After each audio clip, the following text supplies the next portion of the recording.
Hello, everybody. Welcome to episode 114 of the Not Joanna Eggs podcast. This week, Robin and myself discuss Chie the Brat, or Jarinko Chie as it's known in Japan, the 1981 Japanese anime film directed by acclaimed Studio Ghibli director Isao Takahata. This is before he had done Pom Poko and Grave of the Fireflies, and basically follows a more relatable version of Dennis the Menace if she was a Japanese girl, which is a lot of fun, and we had a great time watching it. So hope you guys dig this episode, and just wanted to take a quick minute to just plug that I do have my website up now. The shop is not entirely there, but I do have some things that have been put up onto it if you'd like to take a look at it.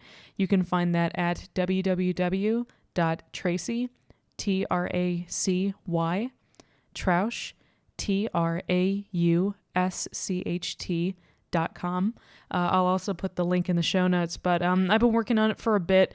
It's taken me a lot longer to finish than I want to admit, but it's kind of to the point that I really like it. So if you would check that out, I'd greatly appreciate it. And I will, of course, update y'all once the shop is open. So thank you again so much for listening, and hope you guys enjoy Chie the Brat. Thanks a lot, and take care. Bye.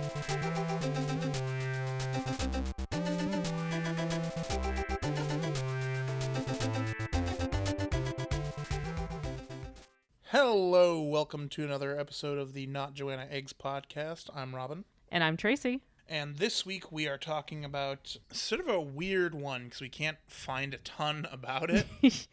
Which is odd because this is apparently this movie is based on one of the longest running comic strips in Japan. Yeah, it's fairly long running. It's also at least for its time, it's very popular, but now it's, 40 years old. At the time, this might have been like Japan's equivalent to Dennis the Menace.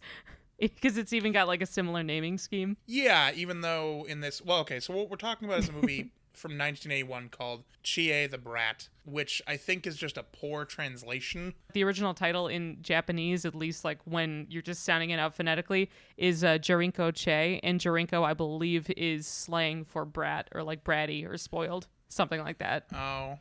Just imagine that she's like a ragamuffin kind of kid. Even though she's really not. Yeah, she's not like shitty at all. No. The name Jari is a slang that means child, and ko means the girl, so Jarinko. So yeah, I guess it works. It's probably slang for like a female brat child or something. But yeah.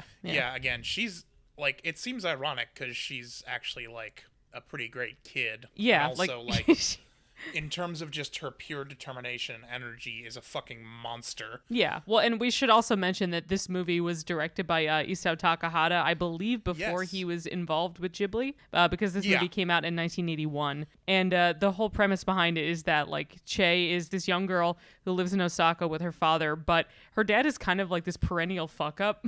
Like, they have a family restaurant, but he's constantly... Okay, he's absolutely a perennial fuck-up. Yeah, come on. Who keeps squandering all their money on gambling. Punches. Yeah. I mean, like, honestly, I found the initial part of this, I found it to be very sad because you see that she had been, all the money that she was not going towards the diner or revenue that had to be paid back to her dad's mother-in-law was stuff that she was just hiding to make sure that her dad wasn't squandering it. I'm like, damn, movie, you're going to get real for a minute here. Oh, no. It's buck wild, right? Like, she's doing the books with the, like, old school style with the abacus and everything. Yeah. And she, like, balances the books at the end of the night and all this shit. Like, it's wild. Her dad, Tetsu, is just kind of this deadbeat, former, like, kind of tough guy gambler. Yeah, I got the impression he might have been affiliated with the Yakuza, but I don't know if that's for sure. I know he absolutely does beat them up. Like, yeah, there's he's definitely, used like, as basically a bouncer at some places. I do enjoy that. I liked that part of it. But yeah, mostly the movie is just kind of following these characters and their lives for a bit.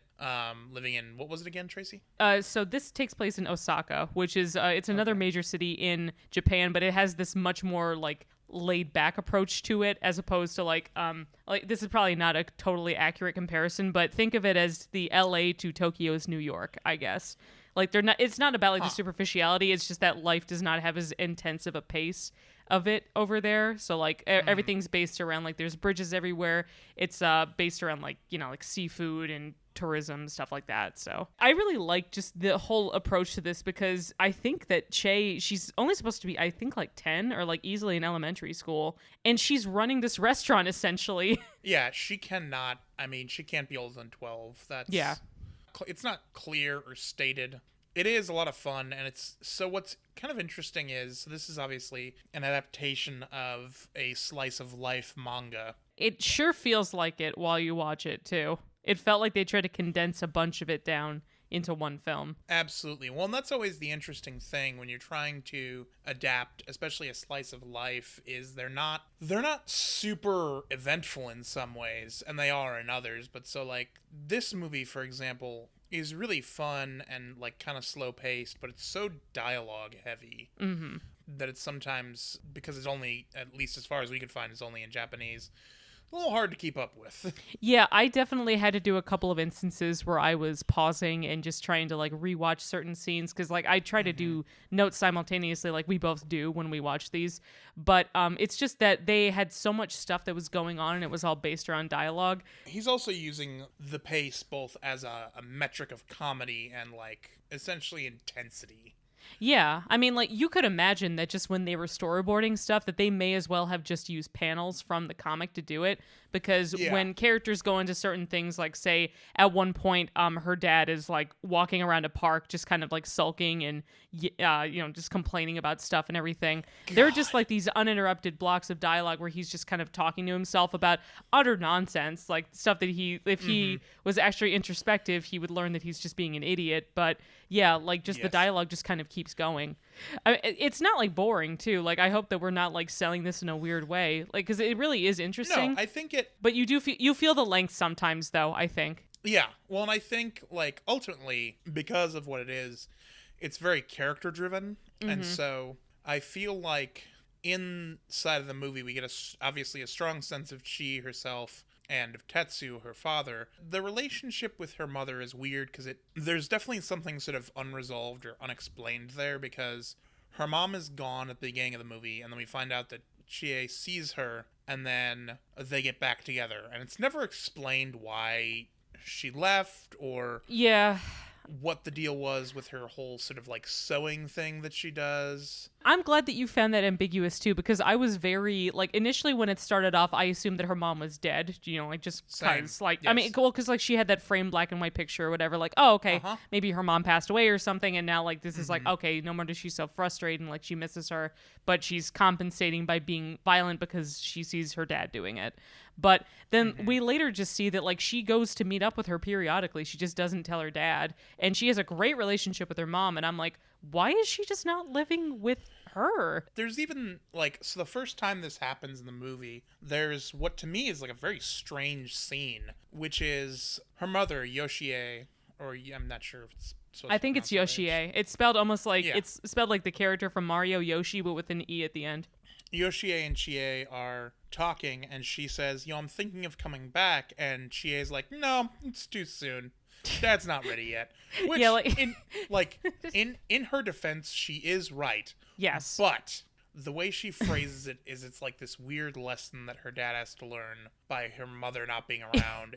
It just seems like there's some kind of weird circuitous plot that she's got going on that no one else knows about. It doesn't get explained. I think that Chie is overly optimistic of her father having any sense of introspection and being able to evaluate his behavior or his actions or how he enables others, because he don't do it. Like, here's the thing. Her dad, he's not a himbo by any means, but he is such a dum-dum. Like, he will think of any other way to rationalize other things happening, or is saying that the teacher's playing favorites when Chie doesn't want to raise her hand. God, that was so good. You have so much secondhand embarrassment for her, because like she's obviously just trying to do stuff, and it's like she doesn't want her dad showing up because like he makes a scene everywhere he goes. Like he punches a dog later in the movie because no, he doesn't. I thought he did. It. Oh no, yeah, he bites the dog, but he bites it like 7 times because the dog bites him once, and then this little kid later is just wailing, crying because this dog looks so beat up. That's one of my favorites because I was like, it's so okay. No, I mean it was funny, but like, does this guy have no self-control? No. Tetsu is 100% no thoughts, head empty all the time. Yeah, straight up. Like That's it. That's him. Yeah. And again, unfortunately, he's like essentially like a former high school hoodlum type of character. Yeah, he's got that feeling about him. And also his mother-in-law is having none of it. Like, she will take every opportunity to body slam him. She fucking suplexed him. Like Randy Macho Man Savage style. Like, that was excessive. It was so good. I love that in this movie, because obviously that's a trope I really enjoy, but I think it becomes apparent in that first few scenes that the grandmother and Chie both they have no time for Tetsu's bullshit. Mm-hmm. And so it gives me the vibe of, like, the women on at least that side of the family are just very, like, I guess sort of in charge. Like, if you remember the grandma from Summer Wars. Yes, I do. Yeah, similar vibes to me. Well, and also it should be noted that the first scene that we encounter is Tetsu basically manipulating his father into, like he's straight up like manipulating his dad to just borrow money, saying that it's because Chie is sick and he needs to take her to like the doctor or something. He immediately blows it on playing, I think it's Hanafuda or something. Yeah, I don't know the game, right? It's some kind of card game, I believe, but the grandma comes and tries to like strong arm him into giving the money back and everything. Like Chie is just like, oh, finally we get to hear her speech, because like this must happen all the time. Oh yeah, it makes me sad because like knowing that she anticipates this happening so frequently. She's been hoarding money like under the bar section of the restaurant. She can't trust her dad straight up. Exactly. And like she's 10. Like, how long has this been going on? You do have to wonder. He's not abusive to her. It's just he's so stupid and negligent in so many ways that Chie just has to keep doing damage control for him all the time. Yeah, well, and he's kind of this, like, 2-bit con man, almost. He's just not that smart. He's not a very good con man. Well, yeah, that's why he's a 2-bit. Yeah. Well, no, I was saying, like, it's more that, like, he's a fairly imposing tall dude, but it's just, like, he's not an overly smart guy. Like, he just uses that as leverage to get what he wants. Yeah. So we talked a bunch about Tetsu. I do want to talk about Chie and how great she is. Yeah. So a couple things, like, one, obviously she's, like, very clever and also pretty, like, strong-willed in her own way. Yeah, she's incredibly resilient. Like, out of all the other characters I've seen that would be roughly within her age bracket, like, keep in mind, like, she's roughly the same age as Chihiro, and it's just, like, she is having none of it. Like, the instant that 2 boys from her school come over and try to belittle her for not doing her homework because all she's been doing is working in a restaurant, she's like, hey, turn around and say it again. Then she smacks him upside the face with a 2x4. She's like, I don't give a shit. Oh yeah, get out. She has no time for it. It's so good. Also, side ponytail, love it. Looks great on her. Oh man, she rocks. She's working it. I do want to say that one of my before that, we get to see her cat for the first time. Oh yeah. Who just joins, and his name is Kotetsu. Yes. And he's great. Yeah, he's awesome. I don't love him, and the other cats in the movie are all great in terms of how they look, except for one detail which is glaringly obvious, and it's their balls. Yes, I mean, but here's the thing: dangling balls, which are also like a plot point. Yeah, but I do want to mention that, but just in general, like Isao Takahata, like at least some other movies that he's done, like most notably Pom Poko, and this is also based around like just the folklore for tanuki in Japan, is that they are known for being able to manipulate and use their ball sacks as like ways of like flying or as weapons, which is like still like, I mean, I guess it's fine. It's still weird and kind of gross to me, but like it's not, that's not really up to me. It's just like, as a Westerner, it does kind of weird me out. But it's just notable that like you can see that they have balls. Like, but honestly, the cat bus in Studio Ghibli had balls too. So I guess I can kind of get over it. Where were those balls? Because the size and angles of the cat bus is you're less likely to see those. Whereas here, you see them in almost every shot. And again, it's a plot point later in the movie. Yeah, okay. It's objectively kind of weird to have it be a subplot. It's just so much about like how, so there's this one character that basically, he's known as like the boss because he owns this gambling location that Chie's dad has been known to go to. And then whenever he loses, he accuses them of cheating so that he can try to like make a scene and then get into a fight and then get away and still have his money, which never works. This boss, he has this prize cat named Antonio that is known as the Ox Killer. So like he's a notoriously like very good fighter cat, and he goes against Kotetsu to try to assert dominance basically. So the boss is coming to collect on Tetsu's debt, and he's like, if we beat the shit out of his cat, that'll send him a message, which is I mean, I guess, but I mean, Also kind of. weird, It's not even really like, his cat. It's yeah. Chie's cat. Now, in the boss's defense, he was hammered when this came up, and his Antonio started like flipping out. I don't know if you've ever experienced one cat seeing another cat that they're not familiar with, but holy shit. I know that they do like freak out, but I just thought it was really funny because they use human voices to do it, and Yes. the audio mixing makes it seem so feral and like weird sounding. Oh, Freya will like throw herself at the glass window. Oh, I if believe it. There's another cat outside because she doesn't play well with others. Well, yeah, and cats are all known about territory, so, but I did Yeah. that. I also thought it was funny, like, before the whole incident with Antonio, like, he tended to mimic the boss's moves, like his body language, which I thought was very funny. It was a great little visual gag. Yeah, that was good. That's actually one of my first notes. I was like, man, that's a good cat. And you're known for your love of good cats, especially anime cats. That's true. It's true. Yeah. So they get into a fight, and in the fight, Antonio loses one of his balls. They rush him to an animal hospital. And then later we find out that he has died after that fight, fighting a bulldog. Mm-hmm. And this is where the movie gets like hilariously like small world, right? Is the boss, after his cat dies, gives up the gambling den and starts making okonomiyaki. Yeah, he stops drinking, too. And he stops drinking, which again becomes important. Yeah. And he has Antonio stuffed. I love that, like, the pose is just him flexing on top of like a little twig, like a piece of driftwood. It's so great. But so when they're at it's one of the, Japanese festivals, like a traditional Japanese festival, he is thinking of attacking the bulldog that actually killed Antonio and doesn't or can't. And then later they see the dog. You mentioned the boy crying because this is the dog that Chie's father, Tetsu, because he is what he is, got bitten by a dog and bit the dog back. Yeah, I mean... 7 times. And that's the thing that I get a little bit confused about. I'm not afraid of any dog. And honestly, that's the thing that I do get a little bit confused about because, like, as much of a bore and a weirdo that Tetsu is, like, Chie does actually have some sense of loyalty towards him because her mom at one point does mention that she's like, I would love you to live with me. And Chie's like, it's not a good time right now. And, because I think she wants her dad to learn a lesson. And also because, like, she mentions that, like, she doesn't want to exactly give up on him yet. Like, she has this weird lingering amount of loyalty and responsibility towards him. Because I think she knows that, like, fundamentally he would be totally floundering if she was gone. Like, it would be the easy way out for Chie. But she also does want her parents to get back together in some way. Because, like, she's 10. Yeah. Like, like, she thinks it's just a temporary kind of separation sort of thing. Even though, in retrospect, I completely understand why Yoshie got out of there. Because, yikes. Yeah. He can't have a single day where he's not getting arrested or getting into a fist fight or stealing a policeman's bicycle. If this is a slice of life, every day for him is utter chaos.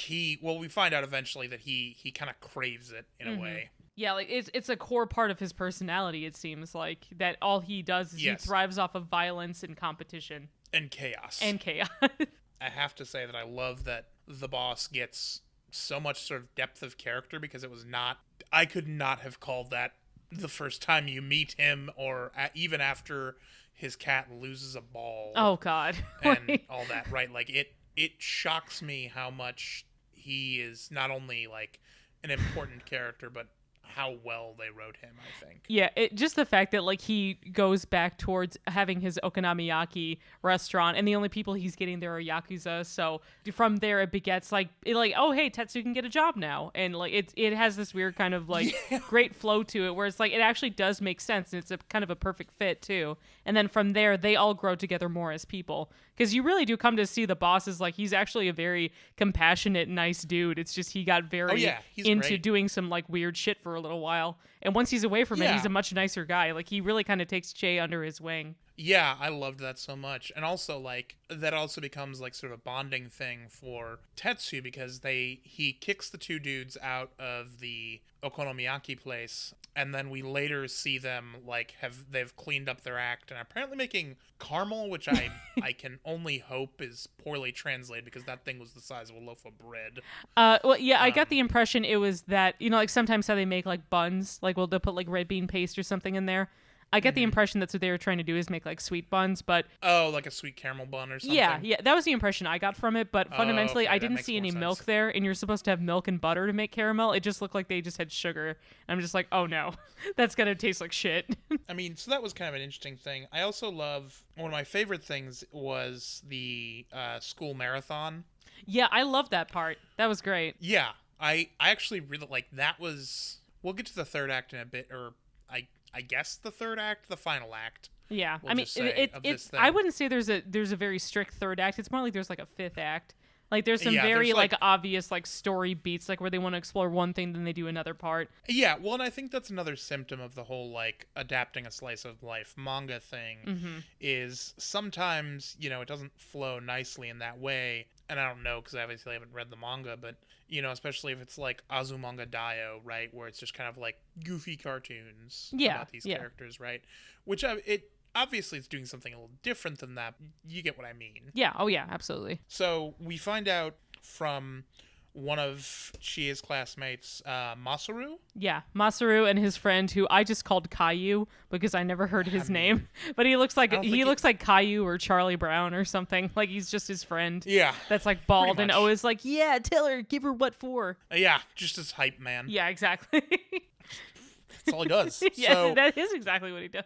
Tetsu finds out about the marathon from that, and he also finds out that she ran the marathon last year in those old, like, traditional Japanese wooden sandals. Yeah, she got third place running in those sandals. I was like, man, her feet must be fucked up because we don't really see her wearing any other shoes aside from that. Yeah, and so he goes out and he buys her some actual fucking running shoes. Yeah. For the marathon the next day. She just whoops everyone else. She must be very used to running away from her father, I guess. She's done it a handful of times. She did it earlier in the movie. So this is where I think this movie was potentially doing something very interesting, right? Is because it's this moment in which her father, steps up and kind of like does a good dad thing and still ends up fucking up because he, in the marathon, is trying to tell her, like, you should probably pace yourself. You might exhaust yourself because it's a marathon and you're just like sprinting through it. And she's like, I'm fine. But he ends up stealing a cop's bike. And so he gets put in jail for the night. I will say this. I found it genuinely sweet that her dad and the boss and the Carmel brothers are all over there. They were cheering her on. Oh, yeah, no. Like, they brought banners. Like, that was cute. Everyone. If they weren't being so loud and obnoxious, I would find it very endearing. Oh, I still think it's endearing, but I'm also just a loud, obnoxious person. So. No, it's I'm not faulting you for that. I'm just saying that, like, if I was 10, I would probably be pretty embarrassed. Yeah, no, I get it. But I did find it funny that, like, in tandem, like, when they see her going super fast, they decide, like, oh no, she has to pace herself, so they start running in the race with her and the rest of the 10-year-olds. Which was like, yep. I mean, and to be fair, her dad was keeping the pace pretty well, like, surprisingly, for someone that appears to, like, drink and, like, have as much rich food as he does. I was like, wow, he's actually pretty good at this. But he still manages to steal the bike and say, you need to pace yourself. Like, he's trying to be a decent dad, but he's doing it in all the wrong ways because his competitiveness and penchant for taking shit or lying about stuff keeps coming up. Like, he just can't help himself. Yeah.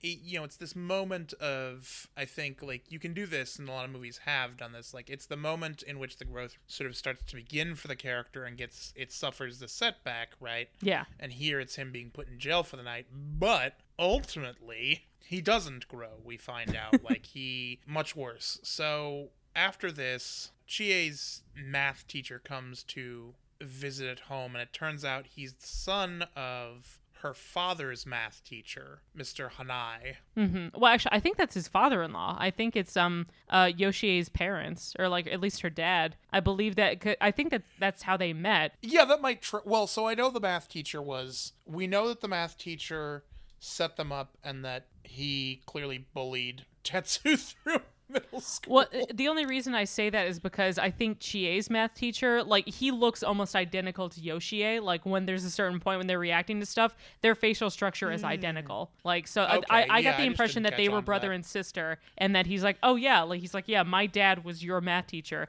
and he was the only one that could get you in line. He's like, I just remember that you used to, like, make fun of me or whatever in class. Yeah, and so there's just this whole thing, which is kind of funny because it's just this old guy just just bullying and berating the hell like out he's of just giving him the Tetsu. business because he's so tired of it. Like He deserves it. Well, yeah, and because he knew that he was doing this shit back in the day, and it's been 25 years, and he's still doing it now. He's like, no, knock it off. You have a Right. kid now. Grow up. Yeah, so the end result of that is that the parents get back together, and the next day, I think, they go to an amusement park, which this is where we start to see that Tetsu just doesn't know how to deal with harmony, basically. Yeah. He's being real grouchy and obnoxious initially, and then... He's just pouting, basically, because Chie wants to go do something fun, and he doesn't think that there's anything he can do to enjoy himself until they get to, like, all the carnival games, and he can use violence and competition to win, to make her happy. I mean, like, it's symbiotic in a way, but it's still, like, you're not really learning anything. Like, he'll only learn growth on his own terms, like how he copes with stuff. Don't get me wrong, that montage of him doing the strength contests and things was super fun. Oh, yeah. But yeah, again, it ultimately was just like, this is going to tide you over for now, and like is almost an exchange for the things I want to do, or the other things I want to do. It's also just a stronger indicator of all the lingering problems that he and Yoshie have already had anyway, where like, because there's a really nice moment where they're riding on the train later, and Chie is asleep in her mother's lap, and she's basically saying, she's like, wow, you must be really awful, idiotic parents to have our kid being our counselor. And it's like, that's true. Oh, yeah. I mean, I was like, that's a pretty stark thing to say, but like, she's right. The amount of work that Chie, their child, puts into maintaining and sort of working that relationship is like astounding. I mean, and even though it's very abundantly clear that Yoshie it seems like she's much better when she's not around him specifically, because she still gets along with Chie no problem, but she knows that fundamentally it's not fair for her to keep her in that environment with Tetsu if she knows that if there's any chance of like lingering danger, or like honestly, if this took place now, she probably would have been taken out of there or like forced to like choose to be with a different parent. Like, because granted, I didn't know if they had like a separation or if something else had been going on. Like clearly they weren't living together. That part's just not made clear. I guess if we had read the comics, or if we knew a little bit more about that kind of backstory, it might make more sense, because just coming into it as not having that sort of previous knowledge, I felt a little bit like odd. Yeah, I felt like there was something we sort of missed there. Yeah, I mean, I could try to like piece it together, but they didn't really explicitly state a lot of that stuff. Like a lot of it seemed implied. Absolutely. I do want to mention, before we move on to the final act, which was the night that her parents got back together, Mr. Hanai gave her a glass of wine, which she chugged and immediately became drunk baby and went to drunk baby jail. Yeah, I don't like, look, okay, when I was younger, my parents, like, they would give me like a sip of wine every now and then. I was never allowed to have a glass. Like, I probably wouldn't allow my kids to have a glass of sake, but that's just me. It's much more common outside of the US to give your children drinks before a certain age. Like, I guess so. The drinking age in France, for example, is hilariously low compared to ours. Honestly, that's not shocking, because it's only been 21 since I think the mid 70s here, or whatever it was, maybe the 80s, honestly. I want to say it's like 83. Yeah, it's actually not that recent. Well, I think the principle of the thing is that he gave her enough so that Chie would get drunk, and she was actually like dancing and cavorting on top of like the kotatsu, or like the table that they were eating off of. But her parents, like, you can kind of see the silhouette, like they look embarrassed, or at least her dad does, or like he doesn't want to acknowledge it and he's trying to ignore it. Which was, it was a little bit odd. Oh, I also did, I wanted to mention this. There is some amazing bloopy music when Chie has a little montage before they go to the theme park of her trying out different hairstyles. Yeah, no, I loved that scene. I thought that was so cute. Yeah, it was super cute, even though obviously her dad's pouting the entire time. Yeah. There's so many lingering problems with Tetsu when it comes to like how like, I feel like he's kind of meant to embody like toxic masculinity. It's like all he knows is resorting to stuff with violence and alcohol. He's very much sort of like painted with sort of broad strokes. And yeah, I think one of the things about this final act is it's just the kind of thing that doesn't play in the same way as it may have when it came out. So, and here's what I mean. So in the final act, basically Tetsu's beginning to get like sort of restless, and he wants to like do something stupid like wrestle with Chie or play hide and seek or something, and she's like, I have to go to school, and he's like, well, I don't want to play. Yeah, I think he says something to the tune of, I liked you better when you acted more like a boy, and I would just be like, that's not up to you. Like, I mean, you can't force her to act that way. Yeah, well, that's one of my favorite lines when she's doing the hairstyles thing. He's like, "What's with all this girly crap?" And she's like, "May I remind you that I am a girl?" Yeah. Like, it's just, I mean, it's just so weird to see her dad pouting and stuff. What ends up happening is he spends the day at his job, actually, Yeah. hanging out with the boss, but then Antonio's son shows up to grieve the loss of his father, and so in celebration, he gets the boss to drink, which, again, as we mentioned earlier, after Antonio died, he stopped drinking. Yes. Tetsu is actively enabling him to continue drinking as a way of convincing him to enact revenge against Kotetsu, only because Tetsu threw a bowl at him earlier, and then Kotetsu threw a chair back at him in retaliation. Because, like, look, dude, like, straight up, just if you don't start no shit, won't be no shit. Like, it's just that's a cardinal rule that he should really start practicing once in a while. I think it's actually, I mean, that probably is why he wanted to go after Kotetsu. To me, it more read as, again, just he thrives in chaos. It's just what he wants. It could be read as both, I think. Yeah. The short version is they have this sort of standoff between Antonio Jr. and Kotetsu, in which Kotetsu tells him he kept his father's ball and buried it in the graveyard. And here's the thing, guys. I know that this sounds super weird to hear. The last 40 minutes of this are so strange. Like, just run with it.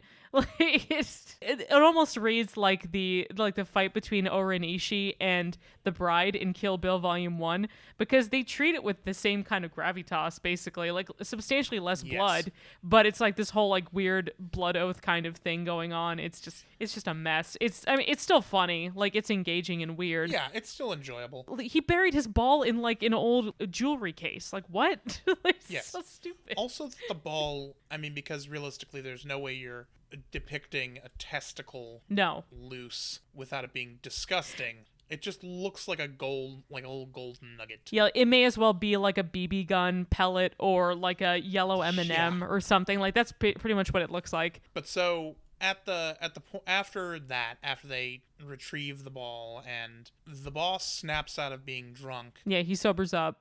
Yeah, and they're trying to convince them to not fight. Chie yells at Kotetsu not to hurt him, so Kotetsu just takes hits from Antonio Jr. Well, he also actively dodges his attacks too. Well, yeah, he's dodging. He's not fighting back. No, yeah. I mean, like, I think he's just wanting to try to tire him out. Yes. Yeah. And so he eventually gets beaten up, and then when he's like barely holding himself up using one of the nearby gravestones. Yeah. And not willing to back down, Antonio Jr.'s like, all right, well, clearly you win. Yeah, he concedes. Because you're just not going to give up. And so that's kind of the end of that scene, and then it honest to God is pretty much the credits from there, which is actually like a really sweet kind of fun scene. I mean, there is I would like to mention this one line that Kotetsu says to Chie as like just before, like she feels like he's on the brink of dying or something, but he says this to her. He says, "It's a hard life, but it's worth it."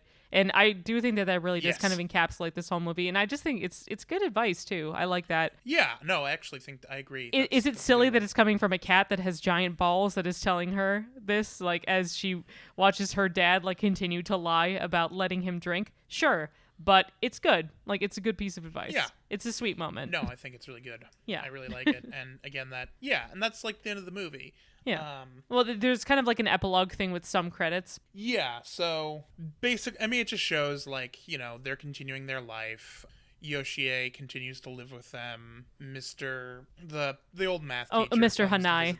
Yeah. Hanai, thank you. I couldn't remember. No worries. Mr. Hanai comes to visit them, and, Tetsu is still not quite over his fear of the old man. He's kind of getting over it a little bit.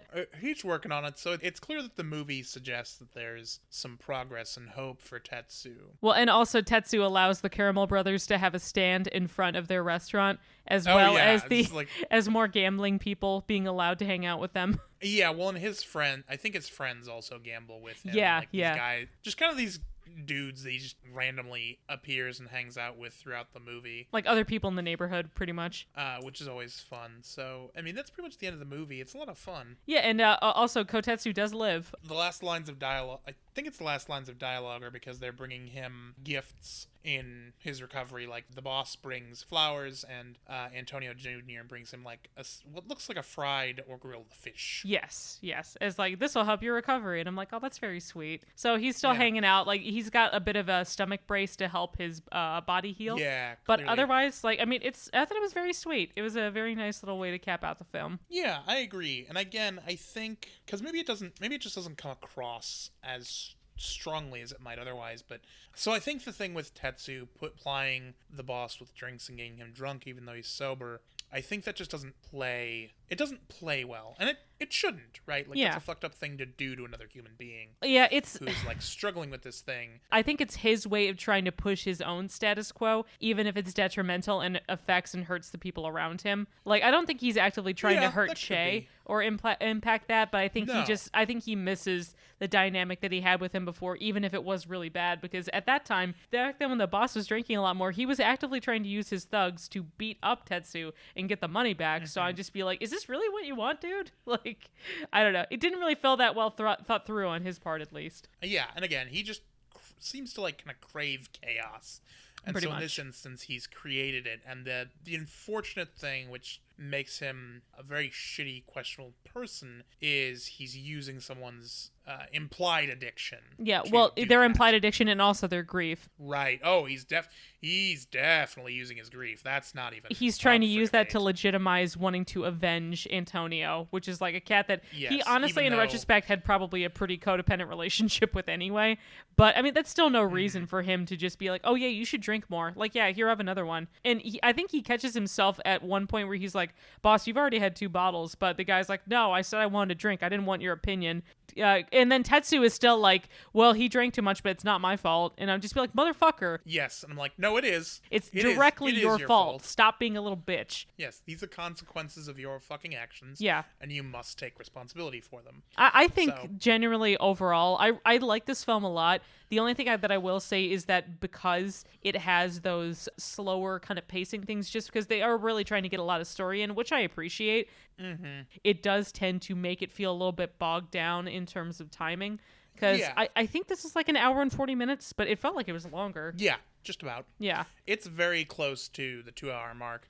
So one thing I will say that I enjoyed, just because I thought it looked nice, but also I think it was a nice visual thing to do, is there are just some scene transitions where we just get like kind of uninterrupted, like 30-40 seconds of no talking, just scenes from a particular, like setting the scene for her meeting with her mom, right? All those scenes in like the park, like you see Chie just like she's getting ready, she's putting on new shoes and stuff, so she wants to look nice before she goes to meet her mom. Those are very sweet little moments. Yeah, well, then we see like shots of the park and like these random people who like don't speak or anything.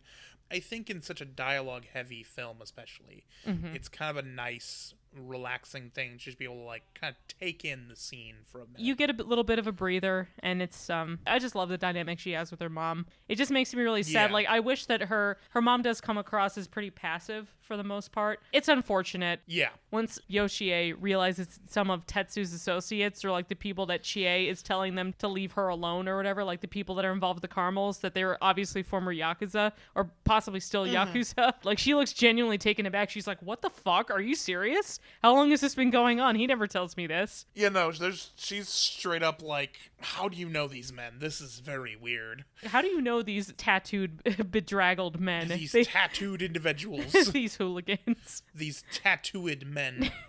Yeah, like, overall, I really liked this movie a lot. It was a lot of fun. And this is recommended to me by a friend of the show, Angus Beer, who actually should have Sunset Witch, the game that he has been working on for a little bit. The demo should be out by the time this episode's out. Nice. Definitely check that out. Yeah, he had told me about this now, or like he sent me a clip of it, and I was like, oh, that looks really cute. I want to talk about this one. Yeah. So we're now doing it. It's almost a year after the fact, but you know, it's something. I will say this, you might have a couple of issues trying to find this. I was able to find it online, but it does not appear that it has been localized to the US, so you'd have to find it on a website. You know, hopefully there might be more interest in bringing it over here. Yeah, I would love that, or I would love... One thing that was tricky for us is like trying to understand, like research more about this. Yeah. But because the article is primarily in Japanese, And so, as a result, I can't read it. Yeah, I mean, and even with Google Translate or whatever, like, there's bound to be a whole lot of things that are lost when it's being translated. But I think just, like, fundamentally is that this comic series had been around for quite some time. So I think it was all throughout, like, the 50s, and then it stopped in 1997. Or, like, I think the 60s. I don't recall. 1978 to 1997. Yeah, so quite a bit, like almost exactly 30 years. That's pretty crazy. She's evolved just like a true Gen Xer. She eventually gave up in 1997. If only she could have made it 2 more years to see the best year ever. Oh my god, the best. Excuse me, the new millennium? Is that what you're talking about? I'm talking about 1999, but all right. We're not going to talk about Will Smith now? You hate Will Smith. I do hate Will Smith. Yeah, I know. You just bring Will Smith into conversation so that you can talk about how much you hate him, don't you? Is that so wrong? This is like a Trojan horse plan. It's no Trojan horse. This is deliberate all along. You knew this. You knew this is gonna come up. Are you implying that the Trojan horse was not deliberate? Robin, it has been 20 years since the new millennium. I'm not gonna let it go. It's been 20 years. Right, well, I've had to put up with that bullshit. What? Well, okay, fine. I'll let it go for now. Just because I want to hear what have you been watching recently? Oh God, what have I been watching recently? I think, honest to God, I have only realistically been watching. I've been keeping up with Lovecraft Country, and then did I talk about this wild show, Evil? I don't think you mentioned that last time. No. Oh my gosh. Okay, so I am super into this stupid fucking show.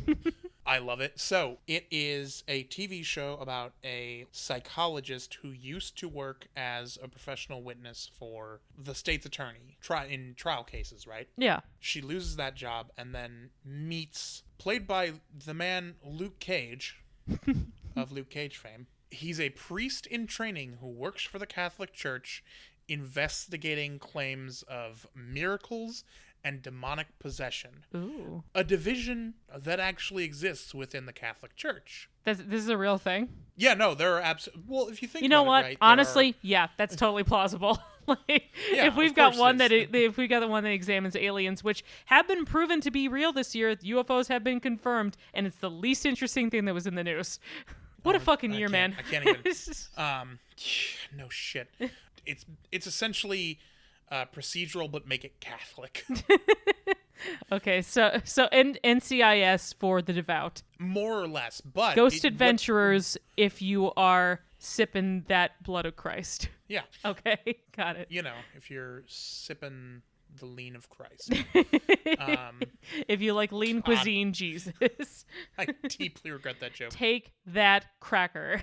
You do find that there is like some sort of supernatural stuff going on. I won't spoil it on the podcast, but I will tell you when we're done recording, Tracy, the moment that, for me, made me deeply fall in love with the series and broke my roommate. Oh, no. Okay, well, that sounds super neat and potentially traumatic. It's a delight. So, I really enjoyed this show. I know it's like, honestly kind of buck wild, but it's an interesting concept for me. So what have you been watching, Tracy? Thank you, Robin. So I had been watching more of The Vow. I actually binged all the stuff that I had missed because I didn't realize that they were updating it every week. Like, it wasn't just being like dumped outrightly, which I actually really liked because I caught up to, I think it was episode 7 or 8, whatever it is, like the most recent one as of recording. And I'm just be like, the instant it stopped playing new episodes, I'm like, what happens then? That was super good. And then after that, actually, Kent and I had watched The Abyss yesterday. That was actually surprisingly pretty good. I'd never seen it. It was the James Cameron film about the underwater explorer team. Like, they're sent in to investigate what appears to be some sort of alien contact thing, but then they get marooned underwater. So, like, it's this whole kind of, like, mission thing. But it was really cool. And honestly, the thing that kept me going throughout it was not just because, like, there's this weird, unnecessarily very strong tension between the two main characters, like one of the captains and then his ex-wife, basically.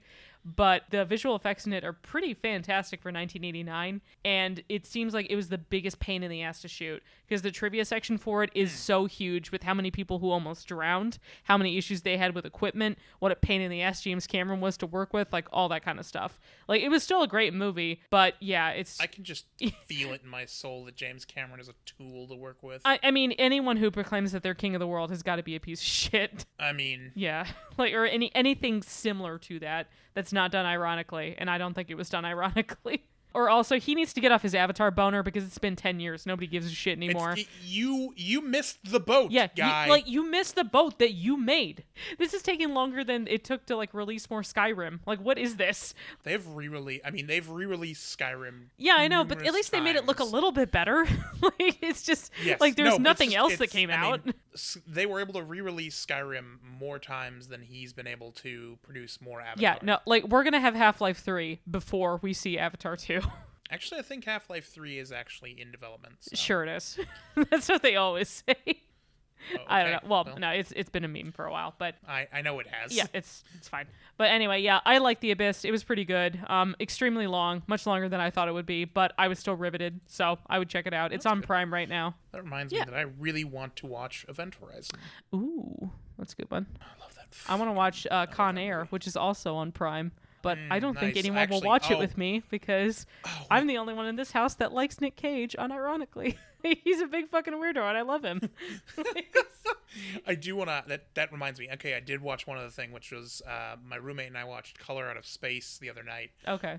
Also with Nick Cage. Ooh. It is buck wild. You get... I don't know what he's doing because, like... Somewhere like in general, he seems to be trying. You're like, I'm really worried just about in him. General. Yeah, I hope he's good. I hope he's doing well. I think he's fine. No, at some point in the movie, he seems to be like trying to do some kind of accent, and it kind of is like constantly in and out for like 3 scenes. That's it, and then he's just Nick Cage. It's fine. And then there's like the best part for us was that there's a point where he just kind of snaps and starts screaming. We're like, yes, this is what I came for. This is what you signed up for. Yeah, this is what I want. I want him screaming like a madman. That's what he does best. It's just like in Vampire's Kiss. One of the best parts of it is where he just is screaming, running down the street with his arms up, saying, "I'm a vampire. I'm a vampire." Oh man, I need to watch that fucking movie. Goofy. Listen, I love Nick Cage. He's great. I love him when he is just unhinged. I would watch. All I want from him. I would watch The Sorcerer's Apprentice with you anytime because I genuinely did that movie. It's really good. I do enjoy that movie. Yeah. All right, we've gone on way too long, so we got to wrap this up. We're way over here now. We're way off track. Thank you so much. We're on the Nick Cage train. Again. Once you get on the Cage train, you can't get off. Yeah. That's all there is to it. Yeah. All right. Well, thanks, guys. We appreciate it. Yeah. Thanks for listening. Handles. Fuck. Yeah. God damn it. All right. We're getting there. We cannot be this rusty. It hasn't been that long. No. Thanks for listening. Tracy, where do they find you on the internet? Thank you, Robin. They can find me on Instagram and Twitter via @TCTroush. You can find our show, I guess you can find our show website and Tumblr, but I'm not even going to list it here because I haven't updated it in over a year, so who cares? You can find our show episodes on YouTube if it's easier for you to listen to them on there. Just search for Not Joanna Eggs, and you should see our head logo. Just look there, and they should show up the same day that they show up on Libsyn. And Robin, where can they find you? As always, you can find me on Twitter @lobster_writer, on Instagram @lobsterwriter. You can also listen to my D&D podcast called Tabletop Buffoonery at I think it's libsyn.tabletopbuffoonery.com. Nice. We're also at Tabletop Buffoons on Twitter, I think. Yes. I can never remember. I think that's it. Tabletop Buffoon, no S, on Twitter. But that's my other podcast with a couple of our best friends from way back when. We're working on figuring out the second season right now. Cool. Well, cool. I hope you guys get one figured out. Yeah. Sweet. All right. Well, thanks, guys. We appreciate it. Thanks so much for listening. Thank you. Right. Take care. Bye. Bye. Hey guys, thanks again so much for listening. Our intro music is Don't Hold My Breath by Ben Briggs. The outro is Wet Dreams by Phonetic Hero. Both were found on ocremix.org. If you like the show, please subscribe, rate, and review us, or tell a friend to check us out. We're on iTunes, Stitcher, and anywhere else you get your podcasts. Find the show website via notjoannaeggs.tumblr.com. Follow us on Twitter via @lobster_writer and @TCTroush. Not Joanna Eggs, because animation is for everybody. Toy like a toyer.